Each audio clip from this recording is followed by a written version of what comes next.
Vamos lá, meus amigos, aqui João Espíndola, mais um ponto importantíssimo de processo civil. Depois da contestação, o réu pode deduzir novas alegações? Por quê? Porque o Código de Processo Civil fala que o réu deve trazer na contestação, ele deve indicar na contestação, ele já deve trazer na contestação todas as provas que ele tem, não é? E ele deve alegar em preliminar de apelação uma série de situações, por exemplo, litispendência, coisa julgada, convenção de arbitragem. E na contestação, ele já vai trazer todas as provas, ele já vai especificar as provas que ele vai produzir e trazer tudo na contestação. Né? Ele deve alegar isso na contestação. Mas e depois da contestação? É possível? Depois das preliminares de apelação ou mesmo depois da própria contestação? Ele pode alegar, porque a contestação é uma petição específica, né? Que o réu vai ali, ele vai contestar, ele vai contrapor as alegações do autor. E então, ele pode trazer, ele pode deduzir novas alegações? Ele pode deduzir novas alegações. Só que, só nesses casos específicos aqui. Depois da contestação, só é lícito ao réu deduzir novas alegações quando? Então, a lei, o Código de Processo Civil, ele restringiu a esses casos aqui.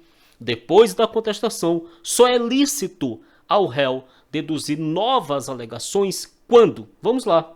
Relativas a direito ou fato superveniente. Quer dizer que depois ele ficou sabendo aqui desses direitos, vamos falar, desses fatos supervenientes. Eles são supervenientes, esses fatos, esses direitos, à própria contestação. São supervenientes.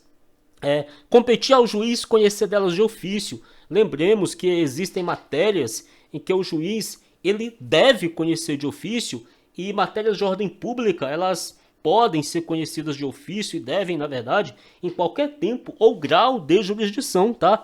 Matérias de ordem pública, por exemplo, a prescrição, a decadência, né? A coisa julgada, isso aí são situações que podem ser conhecidas de ofício pelo juiz e devem, na verdade, ser conhecidas de ofício pelo juiz, e elas podem ser formuladas em qualquer tempo e grau de jurisdição. Por isso que eu digo que esses dois incisos aqui se completam. Ó.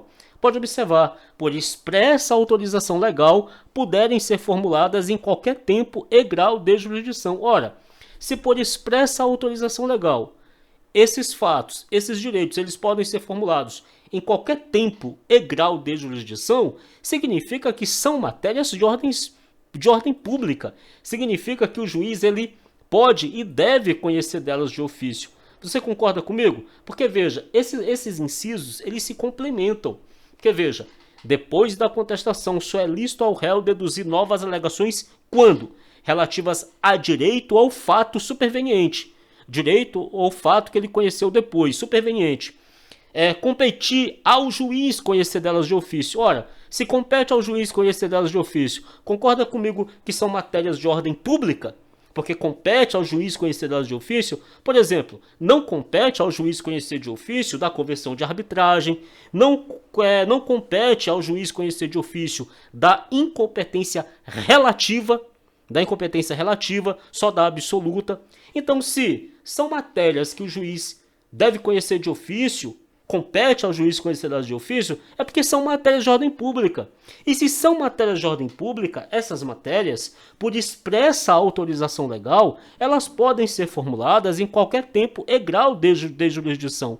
E matéria de ordem pública, inclusive, enseja ação rescisória, que é aquela ação que desconstitui o próprio trânsito em julgado. Então você concorda comigo que esses dois incisos aqui se complementam? Se você concorda, coloca aqui nos comentários, é isso aí. Então, depois da contestação, só é lícito ao réu deduzir novas alegações quando? Relativas a direito ou fato superveniente, competir ao juiz conhecer delas de ofício, por expressa autorização legal, puderem ser formuladas em qualquer tempo e grau de jurisdição. Valeu, meus amigos!